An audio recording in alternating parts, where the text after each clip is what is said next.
That one was a good one. Yeah. Hey guys, I'm Jean, and this week we're talking all about influence. Influence is the ability to have an effect on someone else, specifically the ability to affect things like their behaviors, thoughts, or choices. When you have influence over someone, it means you have the potential to change something about who they are, what they think, or how they live their lives.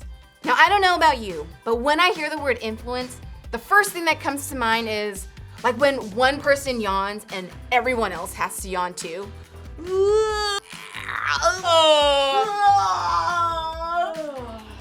Or your friend starts wearing their hair a certain way, and so everyone else starts doing it too. I'm the new trend. But it's not always positive. In fact, sometimes it's just a long list of things my parents, teachers, and coaches told me when I was your age. Don't hang out with that kid because he's a bad influence. You can't watch that show because it's a bad influence on you. Your friends should be people who have good influence on you. Your little brother and sister, they're looking up to you, so be a good influence on them. You better be a good influence on the people around you. Sound familiar? Maybe the adults in your life are telling you a few of the same things right now. Think about this for a second. When you hear the word influence, it can be easy to automatically put the word bad in front of it. I think that's because we're so much more familiar with the idea of bad influence than we are with good. Maybe that's because the adults in your life are a lot like the ones in mine when I was in middle school. Your parents, teachers, coaches, and maybe even your small group leaders are always telling you about bad influence. They're telling you not to be a bad influence, not to be the kinds of friends or teammates or significant others who lead someone towards things that aren't good for them. Don't encourage your friends to break rules or lie to your parents or cheat on that test. In other words, don't be a bad influence on the people in your life. Or they're telling you not to hang out with people who are bad influences on you. People who will lead you towards things that aren't good for you. Avoid that kid who parties too hard, or that girl who gossips all the time, or the kid who got suspended last week.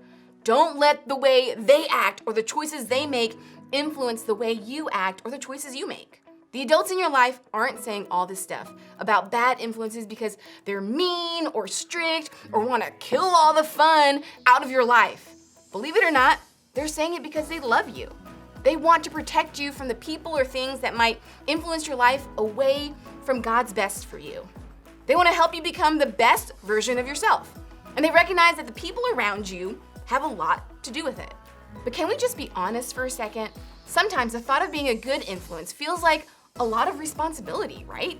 Like you have to do all the right things and make all the right choices and have all the right answers all the time.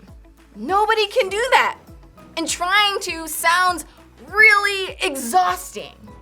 Also, the idea of only hanging out with people who influence you in a positive way doesn't always sound like that much fun either. Maybe they don't go along with what the crowd is doing, or they always follow the rules, or they go against what's popular. That doesn't always seem like a great time, does it? When we think about influence in these ways, we're missing the whole picture. It makes it seem like the kind of influence you have is based only on your behaviors and choices. Like if you make good decisions, you have good influence. But if you make bad choices, you suddenly become a bad influence. While our choices and behaviors do have a lot to do with our influence, I think there's a whole lot more to this influence thing than we may realize. There's a cool picture in the Bible of what I think influence is really all about. And I want us to look at it together today. It's from the book of Acts, which was written about the spread of Christianity and the start of the church after Jesus came to earth. The guys who were leading this movement of Christianity weren't the most popular people on the planet. They weren't famous or super cool or known for having the most followers on their early church TikTok accounts. Can you imagine if they had their own dance moves? I don't know, and it became a hashtag trend on TikTok? How interesting would that be? No, they were just a group of people who believed in Jesus, began to follow his teachings, and wanted to share those teachings with others. These guys were known as apostles, which is just another way to say that they were leaders and teachers spreading the movement of Christianity. One of these guys, named Peter, was actually called by Jesus himself to be one of the leaders who would help start his church. Now here's what's interesting about that. Peter wasn't always the best decision maker. In fact, Peter made a lot of bad choices during the time he spent with Jesus. He had a tendency to be angry, cowardly, and even a liar at times. Still, this is one of the guys Jesus chose to help spread his message to the people around him. Here's what I think is so cool about that. Jesus knew that Peter's ability to influence others wasn't just about his behavior or choices. It was about God working in him. Peter had influence not because of anything he did or didn't do, but because God gave it to him. God gave him the influence he needed to be part of leading the growing church. All Peter had to do was say yes to it, one step at a time. And that's exactly what he did. Look what happened because of it. All the believers devoted themselves to the apostles' teaching and to fellowship, and to sharing in meals, including the Lord's Supper and to prayer. A deep sense of awe came over them all, and the apostles performed many miraculous signs and wonders. And all the believers met together in one place and shared everything they had. They sold their property and possessions and shared the money with those in need. They worshiped together at the temple each day, met in homes for the Lord's Supper, and shared their meals with great joy and generosity, all the while praising God and enjoying the goodwill of all the people. And each day the Lord added to their fellowship those who were being saved. Today, we know this passage describes the first picture of the Christian church. But back then, I don't know if the guys who were part of it knew what they were building. Peter and his community were simply using the influence they had. They were influencing the people around them to do what Jesus had called them to do: love God and love each other. They weren't saying yes to being good influences. Instead, they were saying yes to using their God-given influence for good, one small step at a time.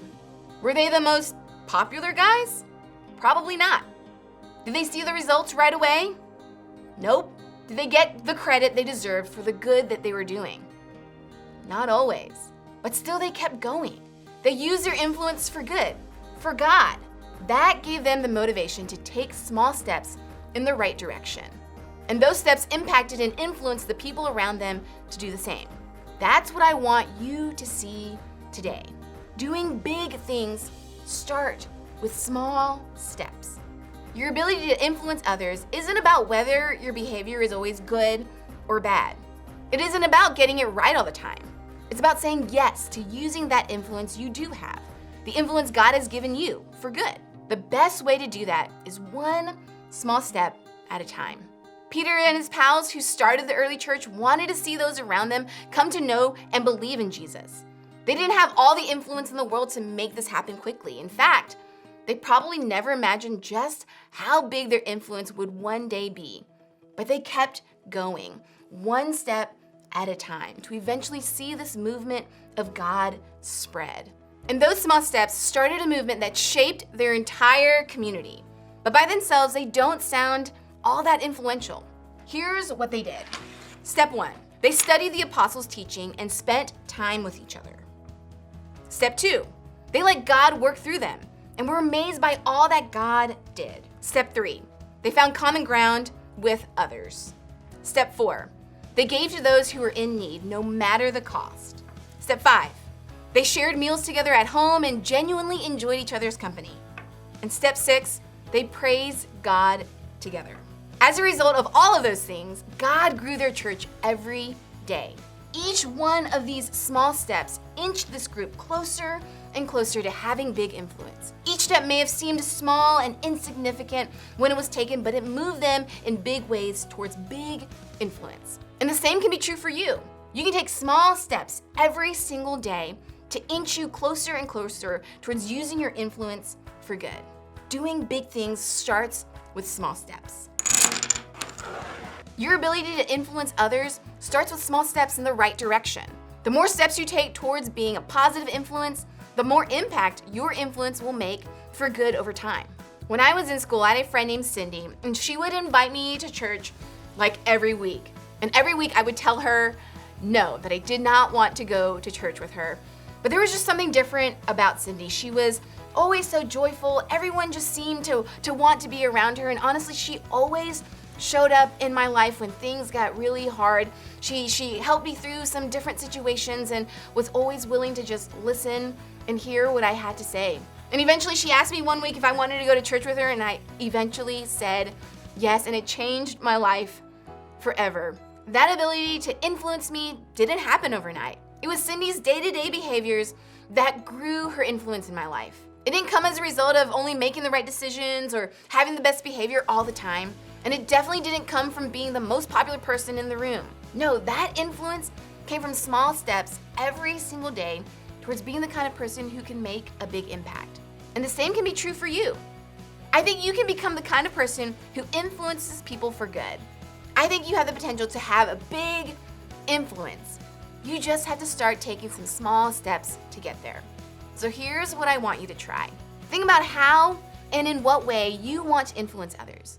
If you want to be someone who influences others to serve, then take a small step to serve someone in your community. Maybe by mowing a neighbor's lawn or offering to babysit for free. If you want to be someone who influences others to be kind or friendly, take one small step to do the same. Maybe invite a new kid to hang out with you after school or shoot an encouraging text to a friend this week. If you want to be someone who influences others to be generous or help those in need, then take a small step to being and doing those things yourself.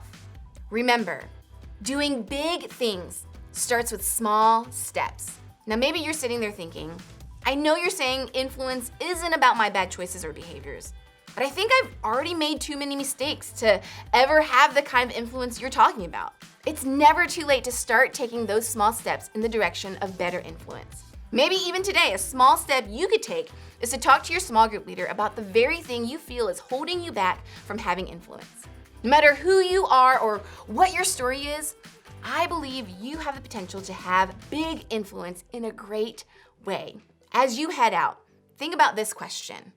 What's one way I want to influence the people around me?